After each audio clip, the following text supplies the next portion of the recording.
한계 인정이 기적의 시작. 그래서 이 말씀은 무너진 마음을 일으키는 말씀입니다. 내가 한계를 인정할 때 하나님은 기적을 시작하십니다. 내 능력의 끝이 하나님 능력의 시작입니다. 제가 상담했던 한 사업가의 이야기입니다. 코로나19로 인해 30년간 운영하던 사업체가 완전히 무너졌습니다. 모든 것을 잃었다고 생각했습니다. 목사님, 저는 정말 끝났어요. 이 나이에 다시 시작할 수도 없고 가족들 얼굴을 볼 면목도 없어요. 그때 제가 이 말씀을 나누어 드렸습니다. 처음에는 현실을 모르시는군요 라는 반응이었습니다. 하지만 매일 이 말씀을 붙들고 기도하기 시작했습니다. 몇 달 후 전혀 예상치 못한 기회가 생겼습니다. 젊은 창업가가 그분의 경험과 노하우를 필요로 했고 새로운 파트너십이 시작되었습니다. 1년 후 이전보다 더 큰 성공을 거두게 되었습니다. 목사님, 정말로 하나님은 제가 생각한 것보다 훨씬 큰 계획을 갖고 계셨네요. 더 넘치도록의 의미. 우리가 구하거나 생각하는 모든 것에 더 넘치도록이라는 표현은 정말 놀랍습니다. 사람은 종종 기도를 작게 합니다. 그 이유는 실망하지 않기 위해서입니다. 너무 큰 것을 바라면 실망할까봐 적당히 기도해야지 하는 마음으로 살아갑니다. 하지만 하나님은 우리가 조심스럽게 구한 그 기도 제목조차 그분의 계획 안에서는 작은 일입니다. 하나님은 그 기도보다 더 크고 깊고 넓은 뜻을 품고 계십니다. 그렇기에 지금 우리의 기도가 아직 응답되지 않았다고 해서 낙심할 필요가 없습니다. 하나님은 더 좋은 것을 준비 중이실 수 있습니다. 그리고 그것은 반드시 우리의 유익을 위함이며 하나님의 영광을 위한 도구가 됩니다. 작은 희망도 큰 버팀목. 무너진 사람에게는 작은 희망 하나도 큰 버팀목이 됩니다. 그런데 하나님은 작은 희망을 주시는 분이 아니라 넘치도록 응답하시는 분입니다. 눈물로 기도했던 사람이라면 이 말씀이 얼마나 실제적인지 아실 것입니다. 하나님, 이것만 해주세요라고 간절히 기도했는데 하나님은 우리의 상상조차 넘는 결과로 응답하십니다. 그분은 제한된 조건 속에서 겨우겨우 채워주시는 분이 아닙니다. 넘치도록 채우고 부어주시고 더하게 하시는 풍성하신 하나님이십니다. 믿음의 기도, 이 말씀을 가슴에 품고 사는 사람은 기도할 때 두려워하지 않습니다. 혹시 안 되면 어쩌지라는 염려가 아니라 하나님은 이것보다 더 좋은 것을 준비하실 수 있다는 확신으로 기도합니다. 그리고 그런 믿음이야말로 하나님께서 가장 기뻐하시는 태도입니다. 하나님은 우리의 믿음을 보시고 그에 합당한 응답을 주시는 분이십니다. 실제 간증들. 한 자매님은 불임으로 10년간 고생했습니다. 모든 치료를 받아봤지만 소용이 없었습니다. 의사는 이의학적으로는 불가능하다고 했습니다. 그때 이 말씀을 붙들고 기도했습니다.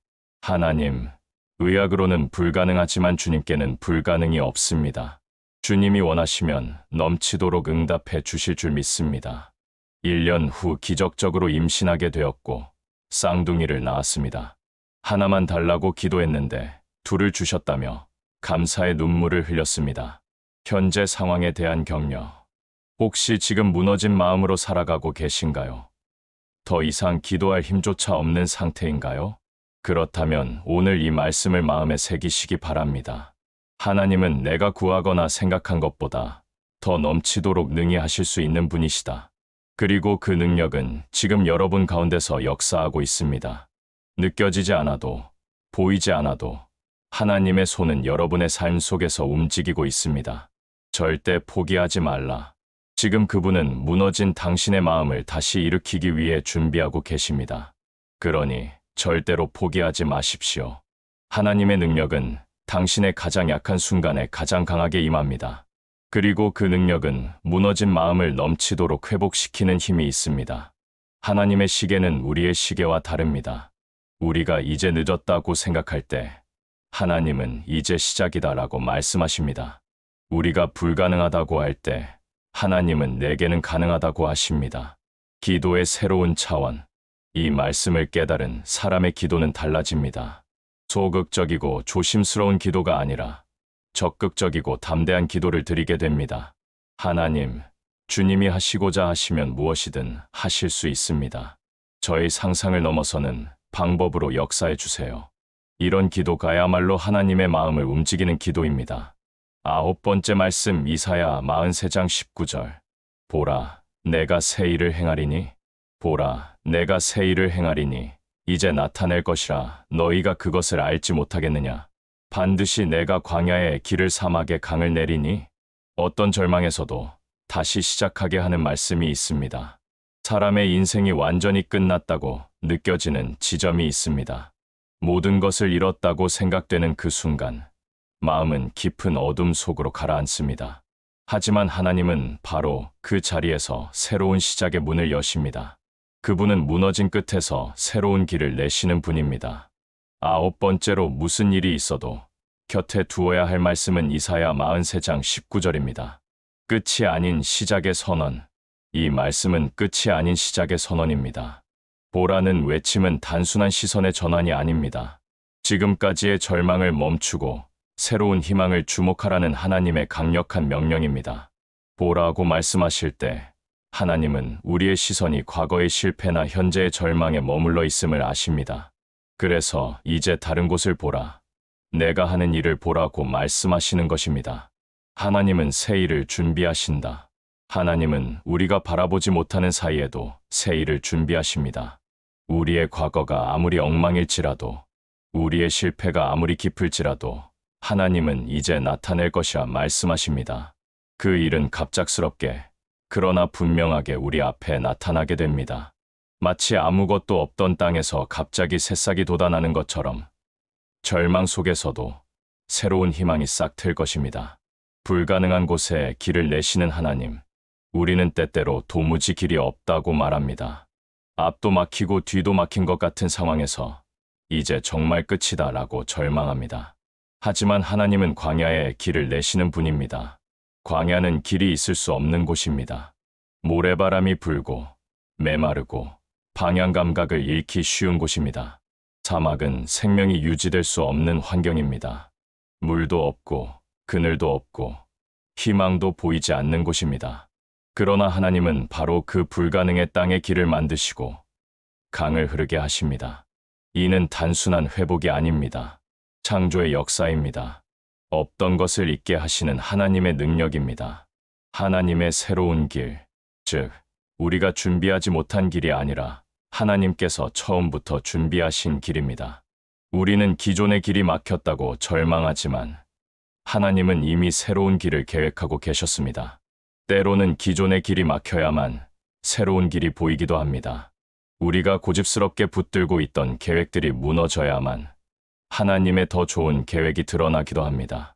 모든 것이 무너졌다고 느낄 때, 이 말씀은 특히 삶에서 모든 것이 무너졌다고 느껴질 때 붙들어야 합니다. 인간의 시선으로는 끝으로 보이는 자리에 하나님은 오히려 시작의 계획을 감추어 두셨습니다. 실제, 관계의 단절, 사랑하는 이의 죽음, 꿈의 좌절, 건강의 잃음, 이런 사건들이 우리를 완전히 무너뜨리는 것 같지만 그 자리에서 보라고 외치시는 하나님의 음성이 있다면 그 인생은 끝난 것이 아니라 다시 태어날 준비를 하는 시간입니다. 폐허 위에 성전을 지으시는 하나님. 하나님은 폐허 위에 성전을 지으시는 분이십니다. 주저앉은 사람을 들어 올리시고 멈춰선 인생을 다시 걷게 하시는 분이십니다. 광야의 길을 내고 사막의 강을 내신다는 이 말씀은 단지 시적인 표현이 아닙니다. 이 말씀은 실제로 수많은 사람들의 삶을 바꿨고 지금도 바꾸고 있습니다. 실제 간증들, 아무것도 없던 그곳에서 하나님은 새로운 일자리를 여셨고 끊어진 관계에 화해를 주셨고 질병 가운데 새 힘을 주셨으며 무너진 자존감 위에 하나님의 형상을 다시 회복시켜 주셨습니다. 한 분은 이렇게 간증했습니다. 5년간 취업이 안 되어서 정말 절망적이었습니다. 나이도 많아지고 자신감도 없어지고 그런데 이 말씀을 붙들고 기도했더니 정말 예상치 못한 곳에서 기회가 생겼어요. 하나님이 정말 광야에 길을 내주셨어요. 또 다른 분은 암 진단을 받고 세상이 끝난 줄 알았어요. 그런데 이 말씀이 저를 붙들어 주었어요. 하나님이 새 일을 하신다고 하시니까 치료 과정도 담대하게 받을 수 있었어요. 지금은 완치되어서 오히려 전보다 더 건강해졌어요. 상황을 두려워하지 않는 사람. 이 말씀을 마음에 품고 있는 사람은 상황을 두려워하지 않습니다. 왜냐하면 하나님이 지금도 새 일을 시작하실 수 있는 분이라는 믿음이 있기 때문입니다. 그리고 그 새 일은 때로는 우리가 상상한 것과 전혀 다른 모습으로 나타나기도 합니다. 우리의 계획과는 다르지만 반드시 하나님의 뜻과 계획 안에서 우리를 향한 가장 선하고 완전한 길로 인도하십니다. 지금 멈춘 것처럼 느껴지는 분들께 혹시 지금 삶이 완전히 멈춘 것처럼 느껴지시나요? 도저히 앞으로 나아갈 수 없는 거대한 벽 앞에 서 계신가요? 그렇다면 오늘 이 말씀을 들으십시오. 보라, 내가 새 일을 행하리니. 하나님이 직접 말씀하십니다. 이제는 절망을 내려놓고 새 일을 준비하십시오. 그 길은 이미 광야 한복판에 준비되어 있습니다. 그리고 그 강물은 당신의 지친 마음을 적시고 새 생명을 향해 흘러가게 할 것입니다. 새로운 시작의 때, 나이가 많아서 늦었다고 생각하지 마십시오. 실패가 많아서 기회가 없다고 생각하지 마십시오. 하나님의 새 일에는 나이도, 과거도, 조건도 상관없습니다. 중요한 것은 보라는 하나님의 음성에 귀를 기울이는 것입니다. 과거를 바라보지 말고, 현재의 절망에 매몰되지 말고, 하나님이 준비하고 계시는 새 일을 바라보는 것입니다. 하나님의 창조적 능력. 하나님은 무에서 유를 창조하시는 분입니다. 아무것도 없는 곳에서 모든 것을 만들어내실 수 있는 분입니다. 그런 하나님이 우리의 인생도 새롭게 창조하실 수 있습니다. 포기하지 마십시오. 체념하지 마십시오. 하나님은 지금도 새 일을 준비하고 계십니다. 그리고 그 새 일은 반드시 나타날 것입니다. 맺으며 말씀의 능력과 우리의 선택. 오늘 우리가 함께 나눈 9가지 말씀들을 다시 한번 정리해 보겠습니다. 첫째, 이사야 41장 10절 두려워하지 말라. 내가 너와 함께 함이라. 둘째, 빌립보서 4장 6절 아무것도 염려하지 말고. 셋째, 시편 46편 1절 하나님은 우리의 피난처이요 힘이시니. 넷째, 로마서 8장 28절 모든 것이 합력하여 선을 이루느니라. 다섯째, 요한복음 14장 18절 내가 너희를 고아와 같이 버려두지 아니하고. 여섯째, 시편 119편 105절 주의 말씀은 내 발의 등이요 내 길의 빛이니이다. 일곱째, 여호수아 1장 9절 강하고 담대하라. 여덟째, 에베소서 3장 20절 넘치도록 능히 하실 이에게. 아홉째, 이사야 43장 19절 보라, 내가 새 일을 행하리니. 이 모든 말씀들은 무너진 삶을 회복시키는 하나님의 살아있는 능력입니다. 우리가 어떤 상황에서도 붙잡아야 할 생명의 진리입니다. 말씀의 놀라운 능력. 말씀에는 놀라운 능력이 있습니다.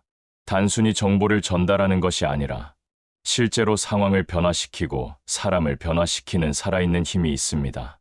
창조 때에도 하나님은 말씀으로 천지를 만드셨습니다. 빛이 있으라 하시니 빛이 있었습니다. 그 창조의 능력이 지금도 하나님의 말씀 안에 살아 있습니다. 우리의 절망 속에서도 새 일이 있으라 하시면 새 일이 생깁니다. 우리의 두려움 속에서도 평안이 있으라 하시면 평안이 임합니다. 선택의 기로에서. 하지만 말씀의 능력이 자동으로 우리 삶에 나타나는 것은 아닙니다. 우리의 선택이 필요합니다. 말씀을 믿고 받아들이는 우리의 결단이 필요합니다.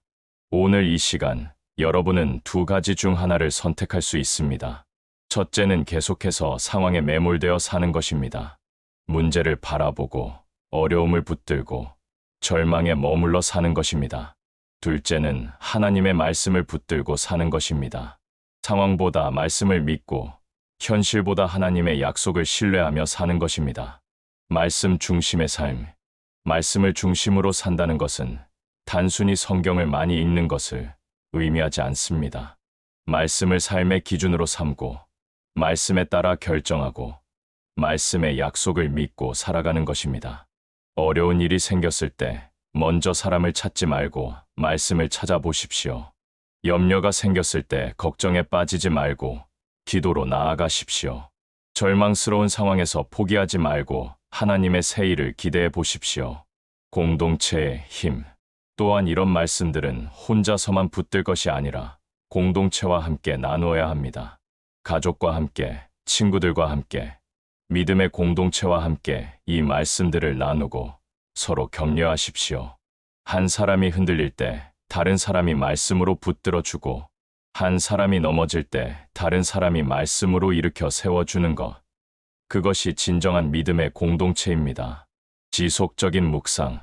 이 9가지 말씀들을 일회성으로 들은 것으로 끝내지 마십시오. 반복해서 묵상하고, 암송하고, 삶에 적용하십시오. 어려운 일이 생길 때마다 이 말씀들 중에서 하나씩 꺼내어 보십시오. 상황에 맞는 말씀을 찾아서 붙들어 보십시오. 그러면 하나님이 그 말씀을 통해 여러분에게 필요한 힘과 위로와 방향을 주실 것입니다. 실천적 제안. 구체적으로 몇 가지 제안을 드리겠습니다. 첫째, 이 9가지 말씀을 적어서 자주 보이는 곳에 붙여 두십시오. 침실, 거실, 사무실, 자동차 등에 붙여놓고 틈틈이 읽어보십시오. 둘째, 매일 아침 이 말씀들 중 하나씩을 묵상하는 시간을 가지십시오. 9일을 주기로 하여 계속 반복하면서 묵상해 보십시오. 셋째, 어려운 일이 생겼을 때 이 말씀들을 소리내어 읽어보십시오. 혼자 있을 때 큰 소리로 고백해 보십시오. 말씀의 능력이 더욱 강하게 역사할 것입니다. 넷째, 다른 사람들과 이 말씀들을 나누십시오. 힘들어하는 가족이나 친구가 있다면 이 말씀들을 전해 주십시오. 마지막 당부. 마지막으로 한 가지만 더 당부드리겠습니다. 이 말씀들이 여러분의 삶에서 단순한 위로를 넘어서 실제적인 능력이 되기를 바랍니다. 위로는 일시적입니다. 잠깐 기분을 좋게 해주지만 근본적인 변화를 가져오지는 못합니다. 하지만 말씀의 능력은 다릅니다. 실제로 상황을 변화시키고, 사람을 변화시키고, 인생을 변화시킵니다. 여러분이 이 말씀들을 단순한 좋은 글로 여기지 마시고 하나님이 여러분에게 주시는 살아있는 약속으로 받아들이시기 바랍니다. 새로운 시작. 오늘이 여러분에게 새로운 시작이 되기를 간절히 바랍니다. 어제까지는 상황에 끌려다녔다면 오늘부터는 말씀에 이끌려 사시기 바랍니다. 어제까지는 절망에 사로잡혀 있었다면 오늘부터는 희망을 품고 사시기 바랍니다. 하나님은 여러분을 사랑하십니다.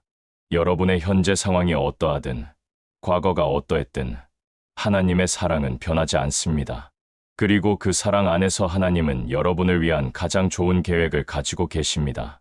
함께 하시는 하나님, 혼자가 아닙니다. 하나님이 함께 하십니다. 끝이 아닙니다. 새로운 시작입니다. 불가능이 아닙니다. 하나님께는 모든 것이 가능합니다. 이 말씀들이 여러분의 인생의 든든한 반석이 되고, 어두운 길의 등불이 되고, 절망의 순간에 희망의 닻이 되기를 축복합니다. 여러분 모두가 이 말씀들을 곁에 두고 하나님의 음성으로 삶을 살아가는 사람들이 되시기를 간절히 바라며, 하나님의 새 일이 여러분의 삶 속에 오늘도 놀랍게 시작되기를 진심으로 축복합니다. 청중과의 마지막 소통. 끝으로 오늘 이 말씀을 통해 은혜 받으신 분들은 아멘으로 화답해 주시기 바랍니다. 그리고 이 말씀들을 실제로 삶에 적용하겠다고 결단하시는 분들도 아멘으로 고백해 주십시오.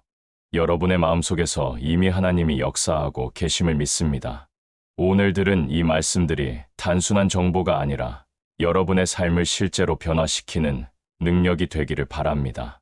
지속적인 성장을 위한 권면, 앞으로도 계속해서 하나님의 말씀과 함께 동행하시기 바랍니다. 좋을 때만이 아니라 어려울 때도, 평안할 때만이 아니라 고통스러울 때도 언제나 말씀이 여러분의 동반자가 되기를 바랍니다. 그리고 여러분이 받은 은혜를 다른 사람들과도 나누시기 바랍니다. 지금 어려움 가운데 있는 가족, 친구, 동료들에게 이 말씀들을 전해 주십시오. 여러분이 말씀의 전달자가 되어 주십시오. 하나님의 지속적인 동행. 마지막으로 한 가지 확신을 가지고 가시기 바랍니다. 하나님은 오늘 이 시간으로 끝나는 분이 아니십니다. 내일도, 모레도, 앞으로의 모든 날들도 여러분과 함께 하실 것입니다. 어려운 일이 생길 때마다 오늘 배운 이 9가지 말씀들을 기억하십시오. 그리고 그 말씀들이 여러분의 삶에서 실제로 역사하는 것을 경험하게 될 것입니다. 감사의 마음. 오늘 이 소중한 시간을 함께해 주신 모든 분들께 진심으로 감사드립니다. 여러분의 귀한 시간을 내어 하나님의 말씀을 듣기 위해 이 자리에 와 주신 것에 대해 깊이 감사합니다. 하나님께서 여러분 한 분 한 분을 귀하게 여기시고 사랑하시고 축복하시기를 바랍니다. 그리고 여러분의 가정과 직장과 모든 삶의 영역에서 하나님의 선하신 뜻이 이루어지기를 간절히 기도합니다. 마지막 축복. 이제 마지막으로 여러분 모두를 축복하며 이 시간을 마무리하겠습니다. 주님의 은혜가 여러분과 함께 하시기를 축복합니다. 하나님의 평강이 여러분의 마음과 생각을 지키시기를 축복합니다. 성령님의 위로와 인도하심이 여러분의 걸음을 인도하시기를 축복합니다.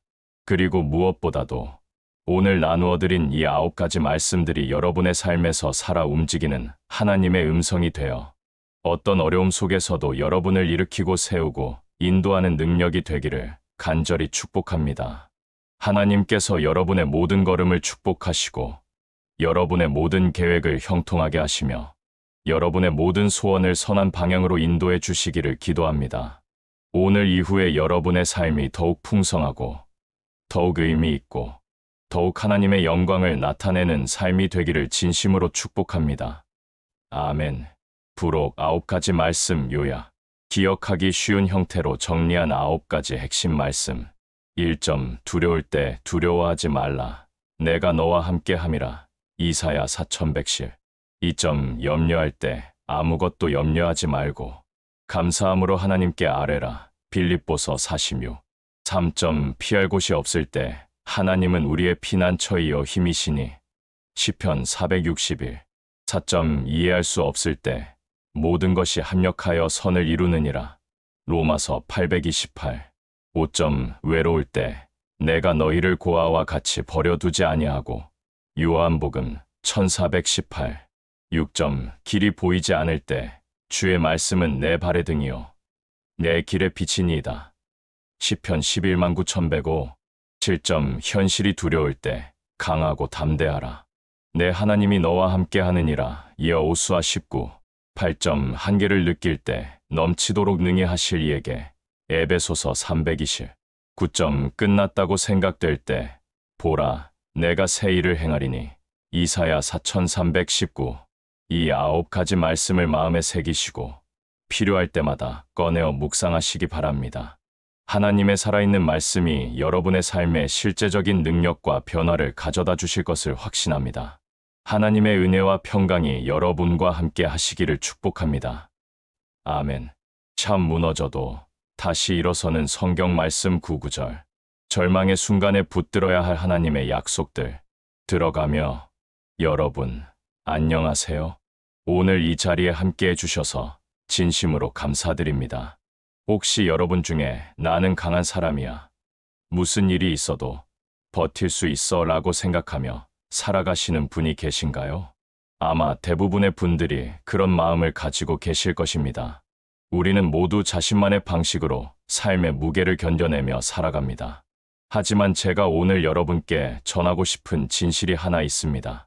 아무리 강하다고 생각하는 사람도 어느 날 갑자기 무너지는 순간이 온다는 것입니다. 그것은 예고 없이 찾아옵니다. 마치 잔잔한 호수에 갑자기 폭풍이 몰아치듯 평온했던 일상이 한순간에 뒤바뀌는 그런 순간 말입니다. 그 순간이 오면 우리는 깨닫게 됩니다. 내가 믿었던 나의 힘이, 내가 의지했던 나의 능력이 얼마나 연약한 것인지를 말입니다. 사람의 위로는 더 이상 들리지 않고 주변의 조언들도 공허하게 느껴집니다. 마음 깊은 곳에는 말로 설명할 수 없는 공허함과 두려움이 자리를 잡습니다. 바로 그때 사람의 말이 아닌 하나님의 말씀이 필요합니다. 인간의 위로로는 채워지지 않는 마음의 골짜기가 있습니다. 고요한 절망 속에서만 들려오는 하나님의 음성이 있습니다. 그리고 그 음성은 단 한 구절의 말씀으로도 우리의 인생을 다시 일으켜 세우는 놀라운 능력을 가지고 있습니다. 오늘 제가 여러분과 나누고 싶은 이야기는 바로 이것입니다. 무슨 일이 있어도 반드시 곁에 두어야 할 성경 말씀 9구절에 대한 이야기입니다. 이 말씀들을 품고 있는 자는 흔들릴지언정 넘어지지 않습니다. 무너질지언정 완전히 무너지지 않습니다. 그리고 이 말씀들은 단순히 위로만 주는 것이 아닙니다. 실제로 우리의 삶의 방향을 바꾸는 능력이 됩니다. 절망을 희망으로, 두려움을 담대함으로, 무력감을 새로운 힘으로 바꾸어 놓는 하나님의 살아있는 능력이 이 말씀들 안에 담겨 있습니다. 여러분이 지금 어떤 상황에 계시든, 어떤 어려움을 겪고 계시든, 오늘 이 시간이 여러분의 인생의 새로운 전환점이 되기를 간절히 바랍니다. 자, 그럼 함께 시작해 보겠습니다. 첫 번째 말씀, 이사야 41장 10절. 두려워하지 말라. 내가 너와 함께 함이라. 두려워하지 말라. 내가 너와 함께 함이라. 놀라지 말라. 나는 내 하나님이 됨이라. 내가 너를 굳세게 하리라. 참으로 너를 도와주리라. 참으로 나의 의로운 오른손으로 너를 붙들리라. 여러분, 이 말씀은 마음이 무너질 때 가장 먼저 꺼내어야 할 보배와 같은 말씀입니다. 제가 목회를 하면서 수많은 사람들을 만났습니다. 그 중에는 사업에 실패한 분들, 건강을 잃은 분들, 가족을 떠나보낸 분들, 꿈이 좌절된 분들이 계셨습니다. 그런 분들의 공통점이 하나 있었습니다. 모두 똑같은 질문을 하신다는 것입니다. 목사님, 하나님이 정말 저와 함께 계신가요? 하나님이 저를 잊으신 건 아닐까요? 저 혼자인 것 같아요. 두려움이 엄습하고 상황이 불안할 때 이 말씀은 가장 정확하게 우리의 감정을 꿰뚫습니다. 두려워하지 말라는 이 하나의 선언은 마치 우리의 혼란한 감정을 다독이시는 하나님의 목소리처럼 들립니다. 사실 우리가 겪는 많은 복잡한 감정들의 뿌리를 살펴보면 대부분 두려움에서 시작됩니다. 미래에 대한 두려움, 실패에 대한 두려움, 사람들의 시선에 대한 두려움, 그리고 무엇보다도 하나님이 나를 버리셨을지 모른다는 두려움 말입니다. 이 말씀은 그런 모든 두려움을 향해 하나님께서 친히 말씀하시는 것입니다. 내가 너와 함께 함이라. 여러분, 하나님이 나와 함께 계시다는 확신이 없으면 그 순간부터 인생은 혼란 속으로 빠져들기 시작합니다. 하나님이 계시지 않는 것 같다는 감정, 나는 혼자다라는 착각이 시작되는 순간 우리는 믿음에서 벗어나기 시작합니다. 그러나 하나님은 우리의 그 모든 감정과 상황을 미리 아시고 계셨기에 이사야를 통해서 이렇게 선포하셨습니다. 나는 내 하나님이 됨이라. 이것은 매우 중요한 진리입니다. 우리가 하나님을 붙드는 것이 아니라 하나님이 우리를 이미 붙잡고 계신다는 선언입니다. 우리의 의지나 노력으로 하나님과의 관계를 유지하는 것이 아니라 하나님께서 우리를 놓지 않으시겠다는 확고한 약속입니다. 그리고 바로 그 다음에 이어지는 약속들을 보십시오. 내가 너를 굳세게 하리라. 굳세게 한다는 말은 단순히 힘내라, 괜찮다고 위로하는 것이 아닙니다. 이는 무너진 뿌리를 다시 단단히 붙잡아 주시고 흔들리던 내면 깊은 곳에 하나님의 성령의 기둥을 세워주시는 실제적인 변화를 의미합니다. 제가 알고 있는 한 성도님의 이야기를 들려드리겠습니다. 그분은 20년간 운영하던 사업체가 하루아침에 무너지는 경험을 하셨습니다. 직원들에게 줄 월급도 없고 집까지 넘어갈 상황이었습니다. 그때 그분이 붙든 말씀이 바로 이 구절이었습니다. 매일 새벽마다 이 말씀을 소리내어 읽으면서 기도했다고 합니다. 처음에는 기계적으로 읽었지만 시간이 지나면서 이 말씀이 살아서 역사하기 시작했습니다. 상황은 당장 바뀌지 않았지만 그분의 내면에 설명할 수 없는 평안과 확신이 자리 잡기 시작했다는 것입니다. 참으로 너를 도와주리라. 사람의 도움에는 한계가 있습니다. 아무리 가까운 가족이나 친구라도 그들이 줄 수 있는 도움에는 분명한 한계가 있습니다. 하지만 하나님의 도움은 상황을 초월합니다. 때로는 우리가 간절히 기도해도 아무 일도 일어나지 않는 것처럼 보일 때가 있습니다.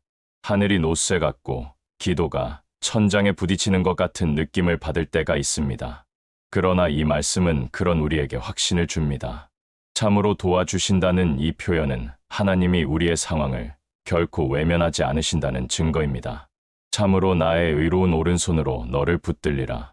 하나님의 오른손은 성경 전체에서 권능과 보호를 상징합니다. 단순히 우리의 손을 잡아주시는 것이 아니라 나의 의로운 오른손이라는 표현을 통해 그분의 성품이 얼마나 신실하고 거룩한지를 알 수 있습니다. 우리는 우리 스스로를 붙잡을 수 없습니다. 우리의 의지력도, 우리의 노력도, 우리의 결심도 한계가 있습니다. 그러나 하나님의 손이 우리를 붙드시면 우리는 어떤 폭풍우도 견뎌낼 수 있습니다. 바다에서 풍랑을 만난 배가 닻을 내리는 것처럼 우리 인생에도 영혼의 닻이 필요합니다. 그 닻이 바로 하나님의 의로운 오른손입니다. 이 닻이 있으면 아무리 큰 파도가 와도 우리는 표류하지 않습니다. 그렇기에 이 말씀은 반드시 곁에 두어야 할 말씀입니다. 이사야 41장 10절은 단지 두려움을 이기는 구절이 아닙니다. 무너진 마음을 다시 세우는 실제적 능력이고 끝이라고 느낄 때 다시 시작할 수 있게 하는 하나님의 음성입니다. 기도를 해도 응답이 느껴지지 않고 주변의 말들도 아무런 힘이 되지 않을 때 조용히 이 말씀을 소리내어 읽어보십시오. 그 속에서 당신을 지으신 하나님의 심장이 뛰고 있음을 알게 되실 것입니다. 하나님은 오늘도 이 말씀을 통해 우리의 마음에 손을 내밀고 계십니다.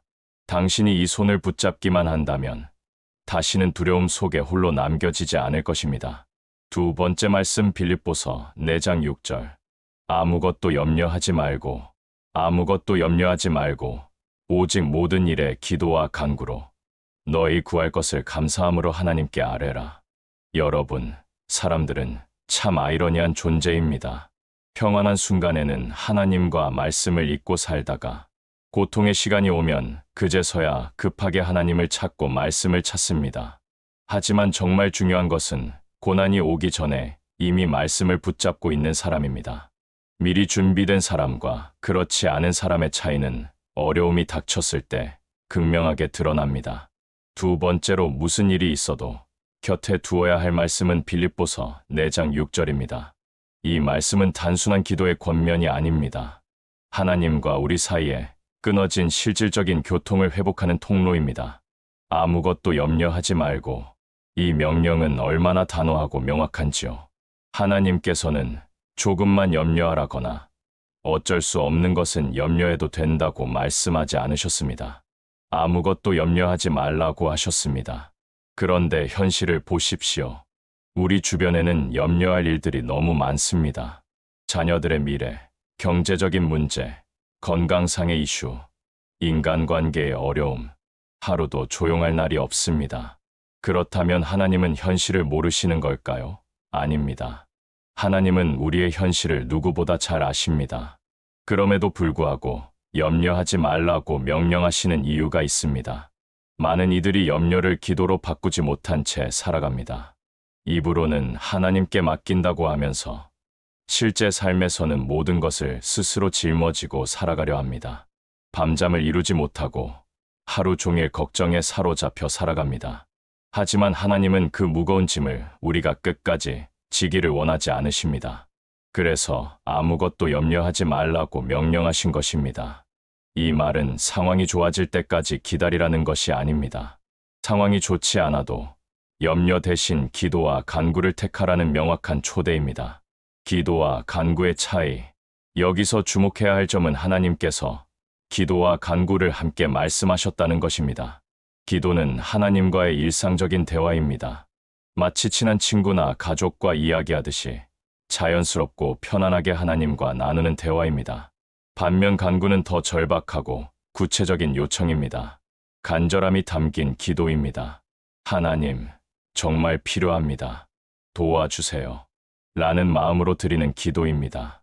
우리에게는 이 두 가지가 모두 필요합니다. 평상시의 일상적인 기도와 절박한 순간의 간절한 간구가 모두 필요한 것입니다. 감사함으로. 그런데 여기에 더해서 감사함으로라는 표현이 함께 등장합니다. 이것이 이 말씀의 핵심입니다. 우리는 종종 문제를 해결해 달라는 기도를 하면서도 마음속에는 불안과 의심이 남아 있습니다. 과연 하나님이 들어주실까? 정말 응답해 주실까? 하는 의구심을 가지고 기도합니다. 하지만 감사함으로 기도하라는 것은 이미 하나님께서 역사하심을 믿고 감사하는 태도를 의미합니다. 믿음은 결과를 보고 감사하는 것이 아닙니다. 하나님의 성품과 약속을 신뢰하여 미리 감사하는 것입니다. 하나님은 응답을 보여주신 후에만 기뻐하시는 분이 아니라 우리가 믿음으로 감사드리는 순간부터 우리의 믿음을 귀하게 보십니다. 제가 아는 한 권사님의 간증을 들려드리겠습니다. 그분의 남편이 갑자기 뇌출혈로 쓰러지셨습니다. 의사는 깨어날 가능성이 희박하다고 했습니다. 그런 상황에서도 그 권사님은 매일 병실에서 이 말씀을 붙들고 기도했습니다. 하나님, 남편이 깨어날 것을 믿고 감사드립니다. 주님의 뜻이 이루어질 것을 감사드립니다. 주변 사람들은 현실을 받아들이라고 했지만 그분은 계속해서 감사의 기도를 드렸습니다. 그리고 3개월 후 의사들도 놀라는 기적이 일어났습니다. 남편분이 깨어나신 것입니다. 이것이 감사함으로 드리는 기도의 능력입니다. 하나님의 평강. 그래서 이 말씀은 단지 불안을 떨쳐내기 위한 처방전이 아니라 하나님을 신뢰하는 자만이 누릴 수 있는 영적 원리입니다. 그리고 이어지는 7절에서 그 결과가 이렇게 나타납니다. 그리하면 모든 지각에 뛰어난 하나님의 평강이 그리스도 예수 안에서 너의 마음과 생각을 지키시리라. 기도와 간구로 감사함으로 하나님께 아뢰면 우리가 기대하는 현실의 해결보다 먼저 하나님은 우리의 마음과 생각을 지키십니다. 이것은 너무나 중요한 진리입니다. 왜냐하면 문제보다 더 위험한 것은 문제 속에서 무너지는 우리의 마음이기 때문입니다. 상황이 어려워도 마음이 평안할 수 있습니다. 현실은 복잡해도 생각이 정리될 수 있습니다. 그것이 바로 믿음의 기적입니다. 공동체 안에서의 능력. 그리고 이 말씀은 단지 혼자 묵상할 때만이 아니라 공동체 안에서도 큰 능력을 발휘합니다. 가족 안에 염려가 생겼을 때, 자녀의 진로를 놓고 고민할 때, 재정이나 건강의 문제 앞에서 흔들릴 때, 이 말씀을 함께 붙잡고 기도하면 하나님은 기도 자체보다 더 큰 평강으로 우리를 덮으십니다. 기도는 요청의 통로인 동시에 하나님과의 친밀함을 회복하는 문입니다. 이 말씀은 어려운 일이 생길 때마다 반복해서 꺼내어야 할 영적 무기입니다. 실제로 많은 하나님의 사람들은 이 말씀을 통해 매일 마음의 중심을 지켜냈습니다.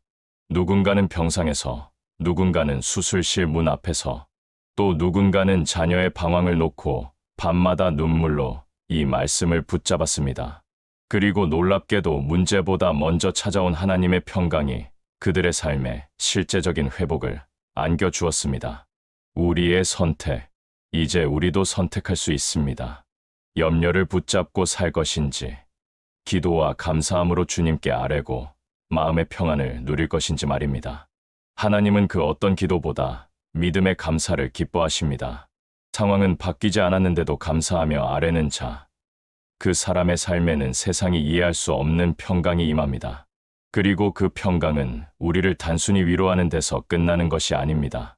우리의 생각을 지키고 결정의 기준을 바꾸고 결국 하나님이 인도하시는 방향으로 삶을 움직이게 합니다. 그러므로 이 말씀은 무슨 일이 있어도 반드시 곁에 두셔야 합니다. 염려가 습관이 되어버린 이 시대에 하나님의 자녀는 기도를 습관으로 삼아야 합니다. 그리고 그 기도의 습관 안에 반드시 감사함이 함께 있어야 합니다. 그것이 하나님의 평강이 머무는 기도의 그릇이기 때문입니다. 세 번째 말씀, 시편 46편 1절. 하나님은 우리의 피난처. 하나님은 우리의 피난처이요 힘이시니 환난 중에 만날 큰 도움이시라. 모든 것을 잃은 것 같은 순간이 있습니다. 정말로 단 한 구절의 말씀이 삶을 완전히 되돌려 놓을 수 있습니다. 눈에 보이는 것은 모두 무너졌는데도 마음은 이상하게 평안할 때, 바로 그때 우리는 하나님의 살아계심을 경험하게 됩니다. 세 번째로 무슨 일이 있어도 곁에 두어야 할 말씀은 시편 46편 1절입니다. 이 말씀은 단순한 위로의 말이 아닙니다. 이 말씀은 우리의 실제적인 삶의 거처가 되어주는 선언입니다. 도망칠 곳이 없을 때, 인생에서 가장 무서울 때는 문제 자체보다 도망칠 곳이 없다고 느낄 때입니다. 현실이 나를 사방에서 짓누르고 사람들도 더 이상 기댈 수 없고 내 자신조차 버티지 못할 것 같은 상황에서 하나님은 이렇게 말씀하십니다. 나는 너의 피난처다. 피난처는 단순히 잠시 머무는 쉼터가 아닙니다. 피난처는 생명을 보존하는 장소입니다. 전쟁 속에서도 가장 안전한 곳, 고통의 홍수 속에서도 가장 깊은 안식이 있는 곳, 하나님은 바로 그곳이 되어주십니다. 제가 상담했던 한 청년의 이야기를 들려드리겠습니다. 그는 명문대를 졸업하고 대기업에 다니다가 갑작스럽게 정신적인 문제로 직장을 그만두게 되었습니다. 동료들의 시선, 가족들의 실망, 자신에 대한 자책감이 몰려왔습니다. 목사님, 저는 정말 갈 곳이 없어요. 집에 있으면 가족들 눈치가 보이고 친구들을 만나기도 창피하고 어디서 뭘 해야 할지 모르겠어요. 그때 제가 이 청년에게 들려준 말씀이 바로 이 구절이었습니다. 하나님은 우리의 피난처이요. 처음에는 목사님, 그런 말씀으로는 현실이 바뀌지 않아요 라고 했습니다. 하지만 몇 달 후, 그 청년이 다시 찾아와서는 이렇게 말했습니다. 목사님, 이제 알겠어요. 하나님이 정말 피난처가 되신다는 게 무슨 뜻인지 알겠어요. 상황은 여전히 어렵지만 제 마음에는 평안이 있어요. 하나님 안에 숨을 곳이 있다는 걸 알게 되었어요. 하나님이 힘이 되신다는 것, 그리고 힘이라고 하십니다. 이 말은 단지 위로해주고 품어주는 차원을 넘어서는 것입니다. 다시 싸울 수 있는 능력을 주시는 분이라는 의미입니다. 하나님이 힘이 되신다는 말씀은 내가 더 이상 내 힘으로만 살아가지 않아도 된다는 해방의 메시지입니다. 내 능력의 한계를 인정하고 하나님의 무한하신 능력을 의지할 수 있다는 것입니다. 우리는 종종 내가 더 강해져야 해, 내가 더 노력해야 해라고 생각합니다. 물론 노력은 필요합니다. 하지만 그것만으로는 한계가 있습니다. 진정한 힘은 하나님으로부터 나옵니다. 환난 중에 만날 큰 도움. 그런데 여기서 가장 위대한 표현은 바로 환난 중에 만날 큰 도움이시라는 부분입니다. 이 말씀은 환난이 없을 거라는 뜻이 아닙니다.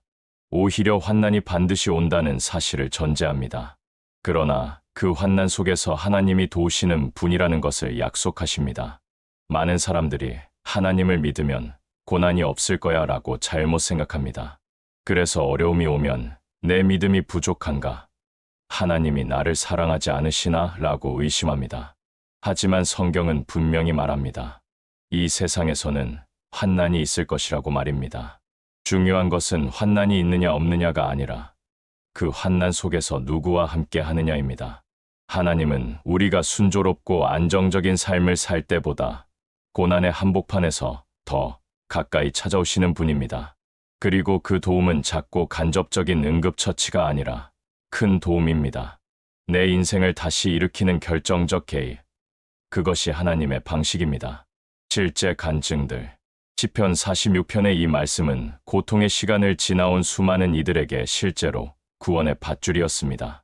병상에서 죽음을 마주한 이들이 외로운 밤에 이 말씀을 붙들고 하나님을 향해 주님, 나의 피난처가 되어 주세요라고 기도할 때 실제로 설명할 수 없는 평안과 회복이 그들 안에 임했습니다. 한 암 환자분은 이렇게 간증했습니다. 의사가 시한부 선고를 했을 때 정말 절망적이었습니다. 하지만 이 말씀을 붙들고 기도하면서 죽음도 두렵지 않은 평안을 경험했습니다. 그리고 지금 완치 판정을 받았습니다. 사람의 말로 설명할 수 없고 의학으로 설명할 수 없는 평강. 그것이 바로 하나님이 우리의 힘이 되신다는 증거입니다. 하나님의 성품에 근거한 약속. 이 말씀의 뿌리는 하나님의 성품에 있습니다. 하나님은 당신의 자녀가 고난 가운데 있을 때 외면하지 않으십니다. 우리가 부르짖기 전에 이미 우리의 상황을 보고 계시고 우리가 쓰러지기 전에 당신의 팔로 붙드시며 우리가 무너졌을 때 다시 세우기 위해 달려오시는 분이십니다. 이것이 하나님의 본성입니다. 하나님은 사랑이시기 때문에 자녀들을 버려두실 수 없으시고 하나님은 신실하시기 때문에 약속을 지키시며 하나님은 전능하시기 때문에 불가능을 가능케 하실 수 있으십니다. 피난처라는 공간. 피난처라는 표현은 하나님의 임재의 공간을 의미합니다. 그 안에 거하면 상황은 바뀌지 않아도 사람은 바뀝니다. 마치 폭풍우 속에서도 동굴 안은 안전한 것처럼 인생의 폭풍우가 몰아쳐도 하나님이라는 피난처 안에 있으면 평안합니다. 그 안에서 자라나는 믿음은 앞으로의 삶에서 어떤 환난이 닥쳐도 두려워하지 않게 만듭니다. 실천적 적용. 삶이 흔들릴 때마다 이 말씀을 반복해 보십시오. 하나님은 나의 피난처이요 힘이시며 환난 중에 만날 큰 도움이시라. 이 고백은 단순한 신앙의 문장이 아니라 실제로 영혼을 붙드는 진리입니다. 두려움이 마음을 가득 채울 때 이 말씀을 기억하는 자는 피하지 않습니다. 도망가지 않습니다. 그 자리에 무릎 꿇고 하나님을 부르짖습니다. 왜냐하면 하나님이 바로 그곳에서 도우시는 분임을 믿기 때문입니다. 고난의 의미, 하나님은 고난이 없게 하시는 분이 아니라 고난을 통과하게 하시는 분입니다. 환난을 피해 다른 길로 가게 하시는 분이 아니라 환난 한가운데서 우리를 지키시고 건지시는 분입니다. 이는 매우 중요한 진리입니다. 하나님의 도우심은 문제를 제거하는 것이 아니라 문제 속에서 우리를 보호하고 강하게 만드시는 것입니다. 마치 금이 불 속에서 정제되어 더욱 순수해지는 것처럼 우리도 환난 속에서 하나님의 도우심을 경험하며 더욱 성숙한 믿음의 사람이 됩니다. 영원한 보장, 이 말씀을 붙들고 살아가는 자는 결코 무너지지 않습니다. 왜냐하면 이미 그들의 인생에는 도망칠 곳이 아닌 안식할 수 있는 곳이 있기 때문입니다. 그곳이 바로 하나님의 임재입니다. 세상의 피난처는 임시적입니다. 언젠가는 나와야 합니다. 하지만 하나님이라는 피난처는 영원합니다. 언제든지 들어갈 수 있고 얼마나 오래 있어도 됩니다. 하나님의 초청, 이 말씀은 지금 힘든 누군가에게 주시는 하나님의 초청입니다. 나에게 와서 쉬어라. 내가 쉴 곳은 나다. 그리고 나는 너를 도와주는 자다. 이 음성을 듣는 자만이 두려움 속에서도 담대하게 나아갈 수 있습니다. 왜냐하면 그들에게는 확실한 피난처가 있기 때문입니다. 오늘 여러분도 이 말씀을 마음 깊이 새기시기 바랍니다. 그리고 어려움이 찾아올 때마다 이 피난처로 피하십시오. 하나님은 반드시 여러분의 환난 중에 큰 도움이 되어 주실 것입니다. 네 번째 말씀 로마서 8장 28절. 모든 것이 합력하여 선을 이루느니라. 우리가 알거니와 하나님을 사랑하는 자, 곧 그의 뜻대로 부르심을 입은 자들에게는 모든 것이 합력하여 선을 이루느니라. 사람이 무너지는 것은 순식간입니다. 한순간에 모든 것이 무너질 수 있습니다. 하지만 무너진 자리에서 다시 일어나는 사람들에게는 공통점이 있습니다. 그들은 단 한 가지를 붙들고 있었습니다. 그 한 가지는 상황이 아니라 하나님의 약속입니다. 네 번째로 무슨 일이 있어도 곁에 두어야 할 말씀은 로마서 8장 28절입니다. 고난을 해석하는 열쇠. 이 말씀은 고난을 해석하게 해주는 열쇠입니다. 세상은 결과로만 선악을 판단합니다. 성공하면 선이고 실패하면 악이라고 생각합니다. 잘 되면 하나님의 축복이고 안 되면 하나님의 징계라고 생각합니다. 그러나 하나님은 과정을 통해 선을 만들어 가십니다. 우리의 시선에는 이해할 수 없는 실패, 아픔, 상처, 고통이지만 하나님은 그것마저 사용하셔서 결국 합력하여 하나님의 선한 뜻을 이루어 가십니다. 모든 것의 의미, 여기서 가장 주목해야 할 단어는 바로 모든 것입니다. 좋은 일뿐만 아니라 나쁜 일도, 성공뿐만 아니라 실패도, 기쁨뿐만 아니라 눈물도, 만남뿐만 아니라 이별도, 건강뿐만 아니라 질병도, 그 모든 것이 하나님 안에서는 합력하게 됩니다. 이것이 인간의 계산과는 완전히 다른 하늘의 법칙입니다. 우리는 어떤 일들이 하나하나 분리되어 이해되기를 원합니다. 이건 좋은 일이고 저건 나쁜 일이고 하면서 각각을 평가하려 합니다. 하지만 하나님은 전체의 그림으로 그것들을 엮으십니다. 마치 화가가 여러 색깔의 물감을 사용해서 하나의 아름다운 그림을 완성하는 것처럼 하나님은 우리 인생의 다양한 경험들을 사용해서 하나의 작품을 만들어 가십니다. 때로는 우리가 지워버리고 싶은 기억조차도 하나님의 섭리 안에서는 중요한 재료가 되어 결국 하나의 선한 작품이 되어 갑니다. 왜 이 말씀이 중요한가? 이 말씀이 왜 그렇게 중요할까요? 우리는 살아가면서 수많은 낙심의 순간을 맞이하기 때문입니다. 일이 풀리지 않을 때, 사람에게 상처받았을 때, 기도해도 응답이 없는 것처럼 보일 때, 노력해도 결과가 따라주지 않을 때, 이 모든 순간들은 마치 하나님이 우리를 잊으신 것처럼 느껴집니다. 하나님, 제가 뭘 잘못했나요? 하나님이 저를 사랑하신다면 왜 이런 일이 생기나요? 하나님의 계획이 정말 있는 건가요? 이런 질문들 앞에서 로마서 8장 28절은 우리에게 이렇게 말합니다. 너는 지금 당장은 보이지 않지만 하나님은 너의 삶을 엮고 계신다. 지금의 이 순간도 하나님의 계획 안에 있다. 이 한 줄이 있기에 우리는 완전히 무너질 수 없습니다. 조건이 있는 약속. 그런데 이 말씀을 자세히 보면 조건이 있습니다. 이 약속은 모든 사람에게 적용되는 것이 아닙니다. 하나님을 사랑하는 자, 곧 그의 뜻대로 부르심을 입은 자들에게 주시는 약속입니다. 여기서 말하는 하나님을 사랑한다는 것은 단지 감정이 아닙니다. 삶의 방향입니다. 하나님의 뜻에 응답하고 그분의 부르심 안에서 살아가려는 자세입니다. 그런 자들에게 하나님은 절대로 그 어떤 상황도 낭비하지 않으십니다. 실패처럼 보이는 시간, 침묵처럼 느껴지는 계절, 모든 것이 다 하나님의 손 안에서 엮여서 선이 되어 나타납니다. 하나님의 선이란, 여기서 선이란 단지 우리가 원하는 일이 잘 풀리는 것을 의미하지 않습니다. 그것은 하나님이 보시기에 가장 좋은 것, 영원한 관점에서 우리 영혼에 가장 유익한 것입니다. 우리는 종종 내 뜻대로 되어야만 선이다라고 여깁니다. 내가 원하는 대학에 가고, 내가 원하는 직장에 취직하고, 내가 원하는 사람과 결혼하고, 내가 원하는 만큼 성공해야 선이라고 생각합니다. 하지만 하나님은 그보다 훨씬 깊은 차원에서 우리의 삶을 인도하십니다. 때로는 내가 원하던 길이 막힐 때 하나님이 준비하신 더 좋은 길이 열리기도 합니다. 때로는 고통의 시간이 나를 더 깊은 사람으로 만들기도 합니다. 그래서 어떤 때는 오히려 눈물의 시간이 선을 이루는 첫걸음일 수도 있습니다. 실제 간증, 제가 아는 한 집사님의 이야기를 들려드리겠습니다. 그분은 오랫동안 꿈꿔왔던 사업을 시작했는데 1년 만에 완전히 망했습니다. 모든 저축을 잃고 빚까지 지게 되었습니다. 하나님, 제가 기도하고 시작한 일인데 왜 이렇게 되었나요? 모든 것이 합력하여 선을 이룬다고 하셨는데 이게 선인가요?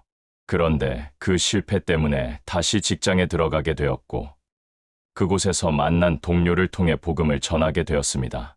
그리고 몇 년 후 그 동료분이 목사가 되어서 지금은 함께 사역하고 있습니다. 목사님, 그때 사업이 성공했다면 저는 교만해져서 하나님을 멀리했을 거예요. 그리고 그 동료도 만나지 못했을 거고요. 지금 생각해보니 그 실패가 정말 하나님의 선하신 계획이었던 것 같아요. 이것이 모든 것이 합력하여 선을 이룬다는 말씀의 실제입니다.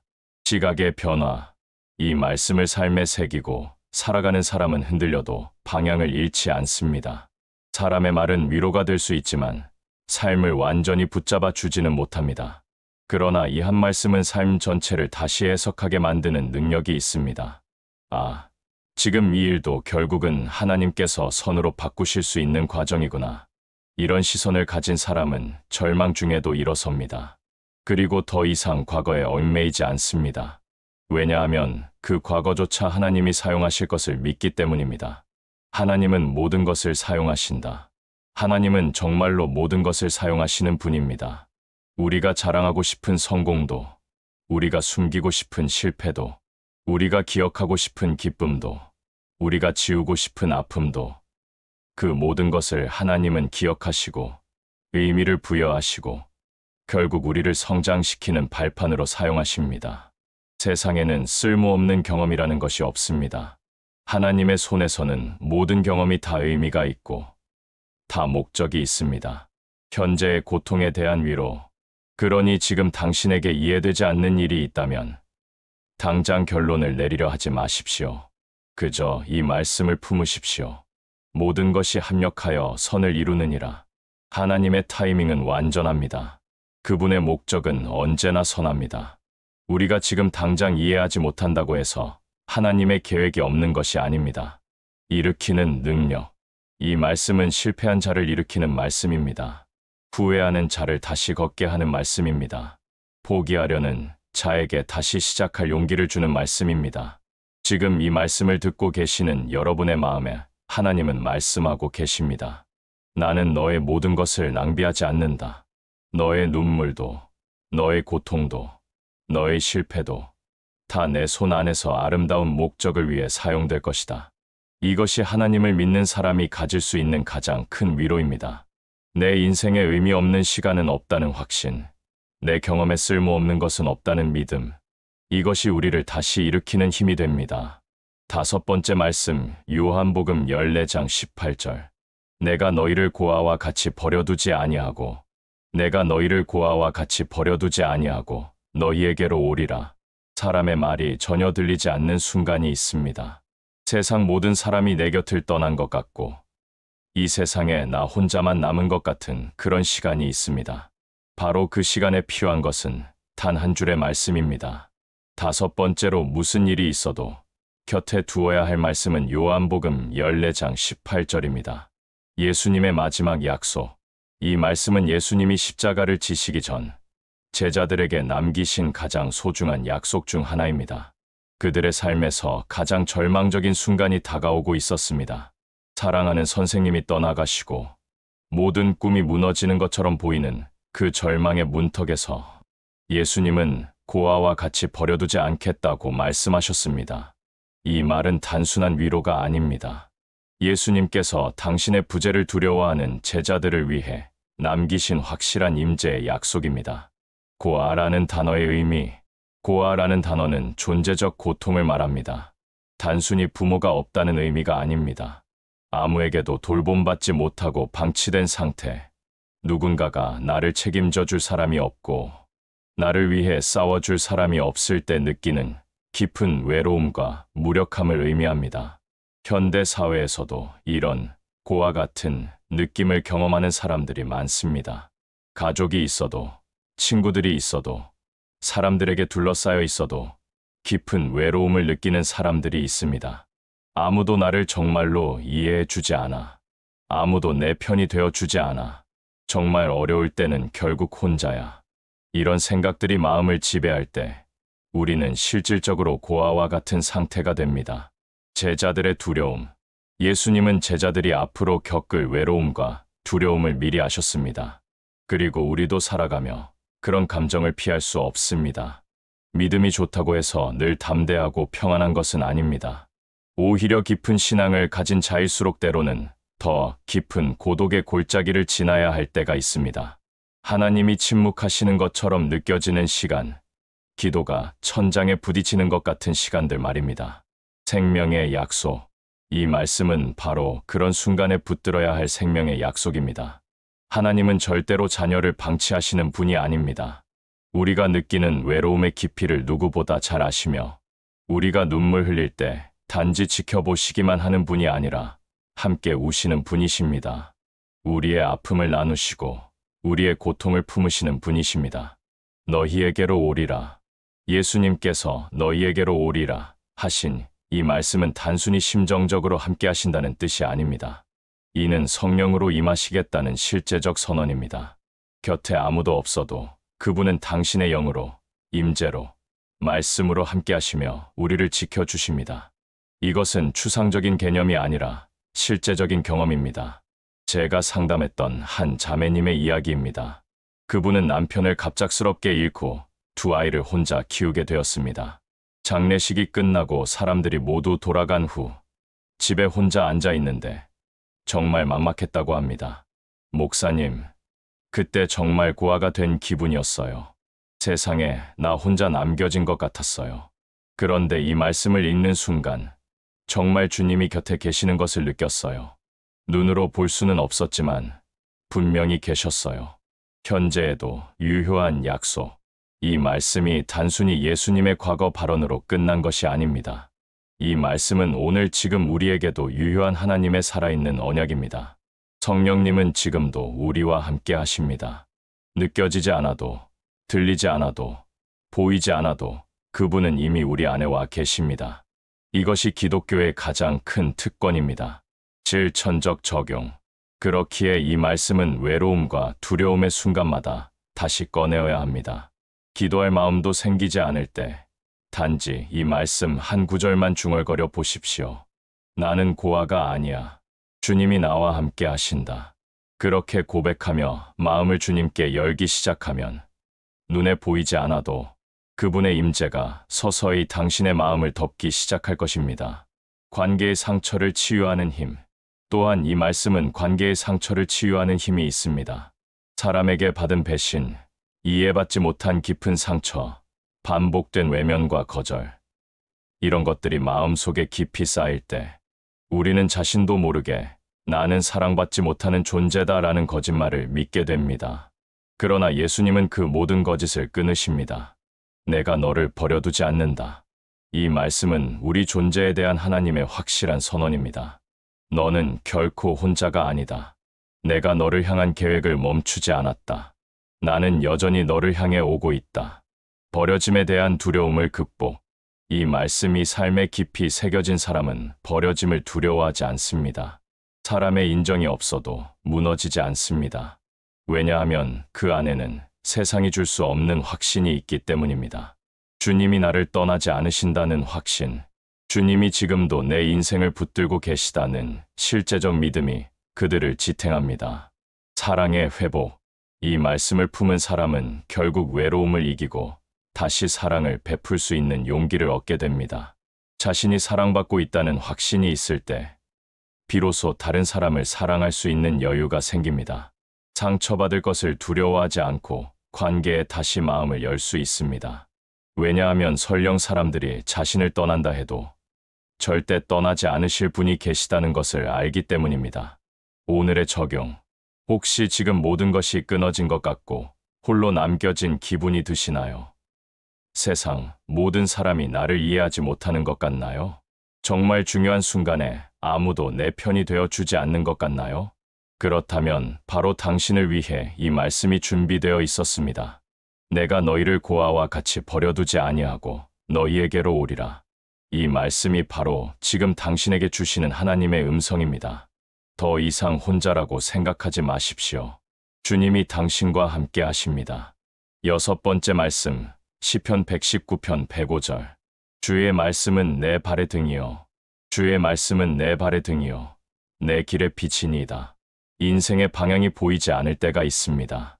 가야 할 길이 보이지 않을 때 사람은 두려움보다 더 깊은 혼란에 빠집니다. 무엇을 선택해도 틀릴 것 같은 마음, 어느 길로 가야 할지 알 수 없는 답답함이 몰려올 때 우리에게 필요한 것은 명확한 지도가 아니라 빛입니다. 6번째로 무슨 일이 있어도 곁에 두어야 할 말씀은 시편 119편 105절입니다. 실제적인 인도하심의 약속. 이 말씀은 단순한 시적 표현이 아닙니다. 하나님과 동행하며 살아가는 이들에게 주시는 가장 실제적인 인도하심에 대한 약속입니다. 등불은 주변을 환하게 비추는 강한 조명이 아닙니다. 바로 내 발 앞을 비추는 은은한 빛입니다. 즉, 이 말씀은 인생 전체의 미래를 다 보여주지는 않지만 지금 이 순간에 한 걸음 내디딜 수 있도록 인도하신다는 뜻입니다. 선택의 연속인 삶. 우리의 삶은 언제나 선택의 연속입니다. 매일매일 크고 작은 결정들을 내려야 합니다. 어떤 일을 할 것인지, 어떤 관계를 이어갈 것인지, 어떤 방향으로 나아갈 것인지. 특히 중요한 결정을 내려야 할 때마다 우리는 간절히 기도합니다. 하나님, 무엇이 당신의 뜻입니까? 어느 길이 옳은 길입니까? 그러나 그 응답은 종종 우리가 원하는 만큼 명확하거나 빠르게 들리지 않습니다. 하늘이 침묵하는 것 같고 하나님의 뜻을 알기가 어려울 때가 있습니다. 말씀을 통한 인도하심.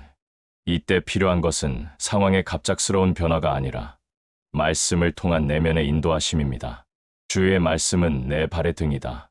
이 등불은 어둠을 완전히 제거하지는 않습니다.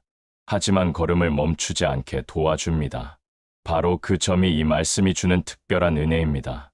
우리는 불확실한 미래를 향해 불안해하지만 하나님은 매일매일의 말씀을 통해 오늘 하루의 방향을 제시하십니다. 내일 일은 내일 알려주시고 오늘은 오늘 할 일을 보여주십니다. 제가 아는 한 청년의 이야기입니다. 대학 졸업을 앞두고 진로 때문에 고민이 많았습니다. 여러 가지 선택지가 있었지만 어느 것이 하나님의 뜻인지 확신할 수 없었습니다. 그때 매일 아침 말씀을 읽으며 기도했는데 어느 날 읽은 말씀이 내가 어디로 가든지 여호와 내 하나님이 너와 함께 하느니라였습니다. 그 순간 깨달았다고 합니다. 하나님은 특정한 길을 지정해 주시는 것이 아니라 어떤 길을 선택하든 함께 가주시겠다는 약속을 하고 계신다는 것을 말입니다. 내 길의 빛, 그리고 이어지는 표현이 내 길의 빛이니이다입니다. 여기서 말하는 길은 단지 물리적인 경로나 직업, 환경을 의미하지 않습니다. 이 길은 영혼의 길, 즉 하나님 앞에서 내가 살아가야 할 인생의 태도와 목적을 의미합니다. 말씀이 없다면 우리는 결국 감정과 상황에 따라 흔들립니다. 기분이 좋으면 낙관적이 되고 기분이 나쁘면 비관적이 됩니다. 상황이 좋으면 하나님을 찬양하고 상황이 어려우면 원망합니다. 하지만 말씀이 나의 길을 비추면 아무리 인생이 어둡고 복잡해도 방향을 잃지 않습니다. 감정과 상황을 넘어서는 일관된 원칙과 가치관을 가지고 살아갈 수 있습니다. 결정의 갈림길에서. 이 말씀은 특히 결정의 갈림길에서 흔들릴 때 곁에 두어야 합니다.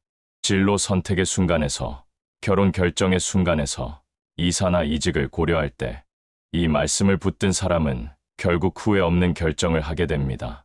하나님은 미래의 모든 그림을 지금 당장 보여주시지는 않습니다.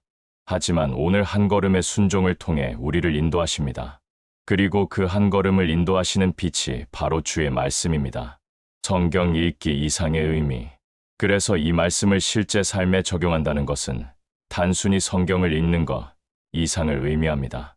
말씀을 듣고 묵상하고 삶 속에서 순종하며 움직이는 태도를 말합니다. 그럴 때 말씀은 단순한 문자가 아니라 살아서 역사하는 하나님의 음성이 됩니다. 우리의 발걸음을 이끌고 우리의 생각을 정돈하며 결국 우리를 하나님의 뜻 안으로 인도하십니다. 기도와 말씀의 조화.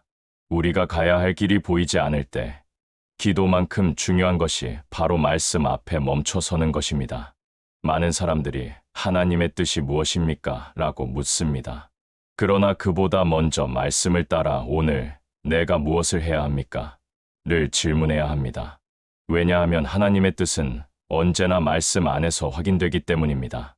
그 말씀은 때로는 위로이고 때로는 경고이며 또 어떤 때는 구체적인 방향이 됩니다. 내가 원하는 것이 아니라 하나님이 원하시는 것을 향해 한 걸음씩 나아가는 것. 그것이 말씀의 인도를 따르는 삶입니다. 현재의 적용. 지금 길이 보이지 않으십니까? 앞이 막혀 있는 것 같고 결정해야 할 일들은 쌓여만 가고 마음은 불안하기만 한가요? 그렇다면 오늘 이 말씀을 조용히 마음에 새기십시오. 주의 말씀은 내 발의 등이요 내 길의 빛이니이다. 그리고 그 등불 아래에서 오늘의 한 걸음을 떼십시오. 내일의 길은 내일 보여주실 것입니다.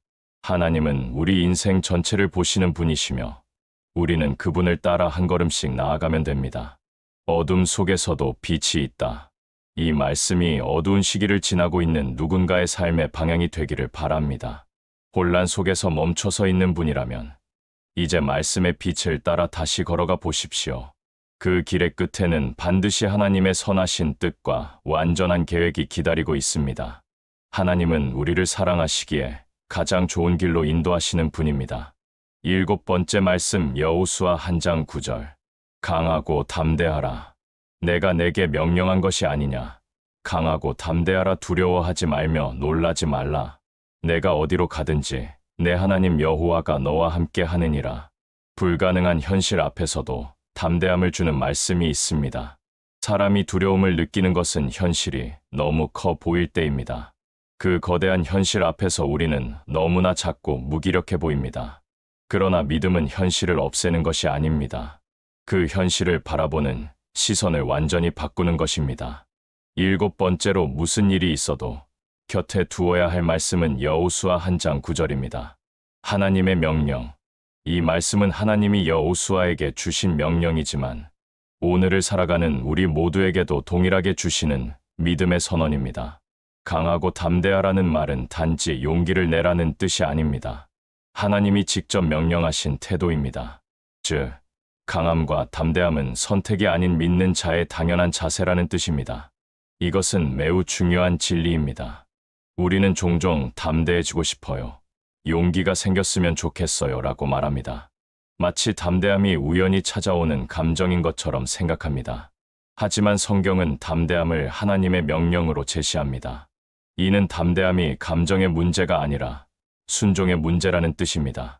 두려움은 자연스러운 것, 두려움은 모든 사람에게 찾아옵니다. 심지어 믿음이 좋은 사람도 두려움을 느낍니다. 문제는 두려움이 있느냐 없느냐가 아니라 그 두려움을 어떻게 다루느냐입니다. 여호수아도 두려웠습니다. 그는 모세처럼 위대한 지도자가 아니었습니다. 이제 수백만 명의 백성을 이끌어야 하는 중대한 사명을 앞두고 있었습니다. 앞에는 요단강이 가로막고 있고 건너편에는 강력한 적들이 기다리고 있었습니다. 인간적으로 생각해보면 두렵고 부담스러울 수밖에 없는 상황이었습니다. 하나님의 해다.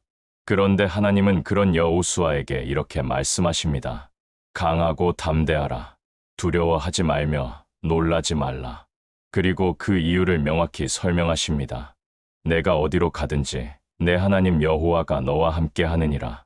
이 말씀의 핵심은 함께 하시는 하나님입니다. 하나님이 나와 함께 하신다는 사실이 어떤 상황 속에서도 결정을 내릴 수 있는 내적 담대함의 근거가 됩니다. 인간적인 확신이나 준비된 능력이 아니라 동행하시는 하나님에 대한 확신이 참된 담대함의 본질입니다. 여호수아의 변화. 그래서 여호수아는 그날 이후 완전히 달라졌습니다. 두려움을 내려놓고 요단강을 건넜습니다. 여리고성을 향해 담대히 걸어갔으며 수많은 전쟁 가운데서도 물러서지 않았습니다. 무엇이 그를 그렇게 변화시켰을까요? 상황이 바뀐 것이 아닙니다. 적들이 약해진 것도 아닙니다. 하나님이 함께 하신다는 확신, 그것만으로도 충분했습니다. 오늘날 우리의 싸움. 오늘날 우리는 매일 새로운 싸움을 마주합니다. 예기치 못한 문제들, 관계의 어려움, 경제적 압박, 건강의 위협, 그 어느 것도 가볍지 않습니다. 특히 현대 사회는 더욱 복잡하고 빠르게 변화합니다. 미래를 예측하기 어렵고 경쟁은 치열하며 스트레스는 가중됩니다. 이런 상황에서 담대함을 유지하기란 쉽지 않습니다.